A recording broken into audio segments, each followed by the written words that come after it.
আদ্রিয়া, তোমরা দুইজন এখানে কি করছো? আমরা এখন মালিহাদের বাসার পিছনের একটা বাগানে দাঁড়িয়ে আছি। এটা মালিহাদেরই বাগান। এখানে অনেক ধরনের গাছ আছে, ফলের গাছ আছে, সবজির গাছ আছে। এই যে এটা হচ্ছে ওদের বাগানের এরিয়াটা, অনেক সুন্দর। আর পিছনে আছে মাঠ, মালিহাদের ধানের ক্ষেত আছে, ক্ষেত বা মাঠ।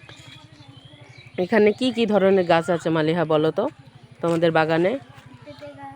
হুম হুম আম গাছ, তারপর লিচু গাছ, অনেক কিছু, পেয়ারা গাছ আছে, প্লাস বিভিন্ন ধরনের সবজি আছে, লাল শাক আছে, বেগুনের গাছ আছে, অনেক ধরনেরই আছে। তাল গাছ আছে, নারিকেল আছে, তাই না মালিহা? কাঁঠালের গাছ আছে। হ্যাঁ। তো যাই হোক, এই বাগানের সাইডে আবার একটা পুকুরও আছে। এরিয়াটা অনেক সুন্দর, রিল্যাক্সিং আর কি। আর এই গরমের মধ্যে আদ্রিয়া আর মালিহা আইস বার খাচ্ছে।